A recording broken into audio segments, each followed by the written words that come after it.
بسم الله الرحمن الرحيم. الحمد لله رب العالمين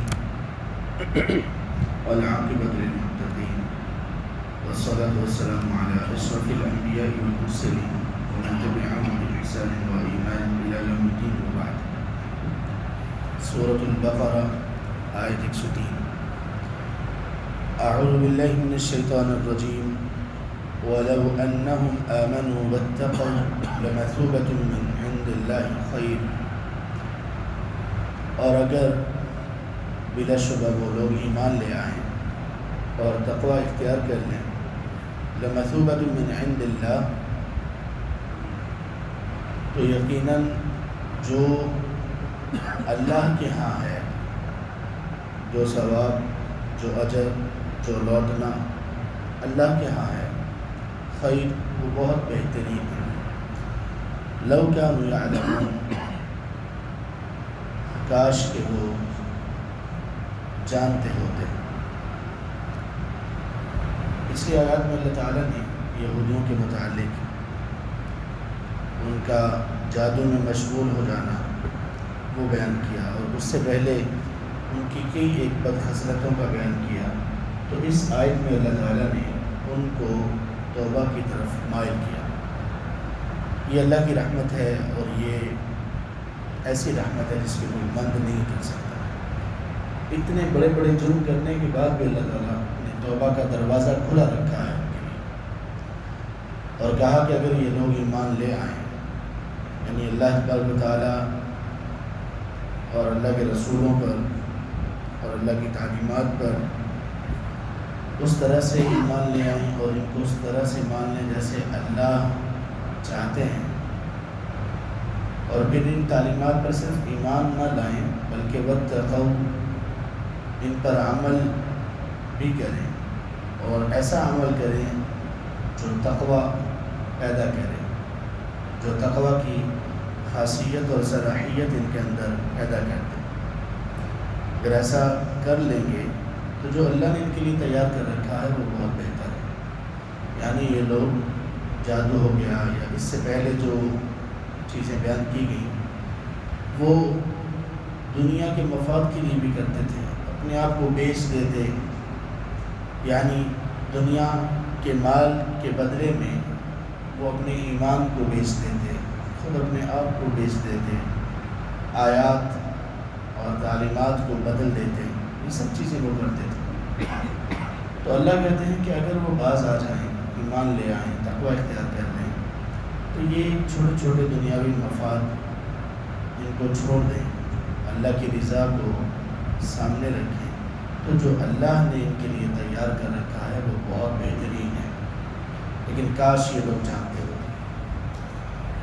یا ایھا الذین آمنوا لا تقولوا راعنا، اے وہ لوگ جو ایمان لائے ہو، تم راعنا مت کہو، وقولوا انظرنا واسمعوا، اور بلکہ تم یہ کہو کہ آپ ہماری طرف دیکھیے، واسمعوا، اور تم لوگ سنو، وللکافرین عذاب علیم، اور کافروں کے لیے دردناک عذاب ہے۔ اس آیت میں بھی اللہ تبارک و تعالیٰ نے ایمان والوں کی توجہ ایک ایسی چیز کی طرف دلائی جس چیز کی بنیاد پر یا جس چیز میں اہل کتاب یہودی اور ان کے منافقین وہ ایمان والوں کو ایک گناہ کا مرتکب بنانا چاہتے تھے، اور ایمان والے کبھی کبھی جو سادہ لوگ مسلمان تھے وہ کچھ لوگ اس کا شروع میں شکار ہو گئے۔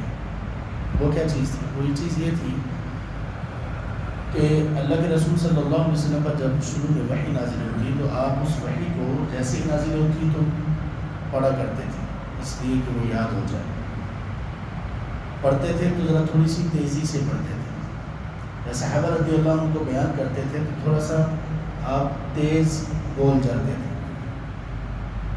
تو اب ان لوگوں کو یہ ضرورت پیش آئی کہ وہ آپ صلی اللہ علیہ وسلم سے یہ کہیں کہ آپ تھوڑا سا ہمارا خیال کیا کریں، کہ آپ تھوڑا سا آرام سے اور اتنی زیادہ رفتار کے بغیر آپ پڑھا کریں آیات۔ اس کے لیے جو لفظ ہیں وہ کئی ہیں، ان میں سے ایک یہ ہے راعینا۔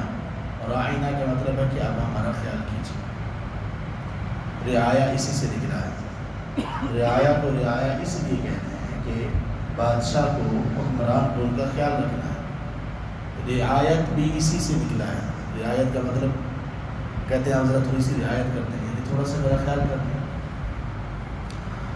لیکن منافقین نے، خاص طور پر یہودیوں میں جو منافقین تھے، انہوں نے کیا کرنا شروع کر دیا، انہوں نے جان بوجھ کر اس لفظ کو راعینا کی بجائے راعینا کہنا شروع کر دیا۔ راعینا، اب راعینا کا معنی ہے کہ ہمارا خیال کیجیے، اور اگر راعینا کہہ دیا جائے، عین کے بعد یا کو شامل کر دیا جائے، ایڈ کر دیا جائے، تو اس کا معنی یکسر چینج ہو جاتا ہے، اور اس کا معنی بنتا ہے اے ہمارے چرواہے، نعوذ باللہ۔ تو اپنی زبانوں کو تھوڑا سا موڑ کر وہ یہ کہہ دیتے ہیں۔ اس سے یہ بھی پتہ چلا کہ عربی زبان کتنی حساس اور سینسیٹیو زبان ہے۔ آپ ذرا سی حرکت کو، زبر زیر پیش کو اس کی حد سے زیادہ لمبا کریں گے تو معنی چینج ہو جائے گا، کم لمبا کریں گے تب بھی چینج ہو جائے گا۔ یہ ایسی زبان ہے۔ اچھا، جس چیز کی وجہ سے شکوک و شبہات جنم لیتے ہوں، جس چیز کی وجہ سے انسان کو گناہ میں پڑنے کا خدشہ ہو، یا جو چیز ڈاؤٹ فل ہو جائے، اسلام کی تعلیمات یہ ہیں کہ اس سے دور ہو جائے۔ اللہ تعالیٰ نے ویسے ہی منع کر دیا کہ اے ایمان والو، تم آئندہ اللہ کے رسول صلی اللہ علیہ وسلم سے جب ریکویسٹ کرنا ہو، درخواست کرنا ہو کہ ہمارا خیال کیجئے، تو آپ راعینا کا لفظ استعمال نہیں کرو، بلکہ کیا کرو گے؟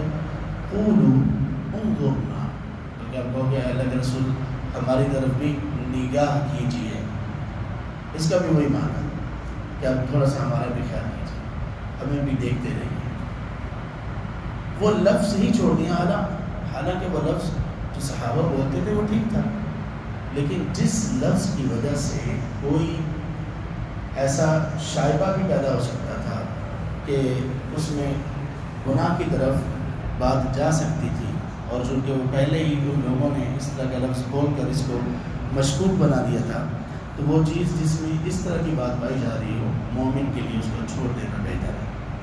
اور پھر اللہ نے یہ حکم دیا، وَاسْمَعُوا، اے ایمان والو تم سنتے رہو اللہ اور اس کے رسول کی بات کو، اور ایسا سنو کہ جو سننا عمل کے لیے ہو۔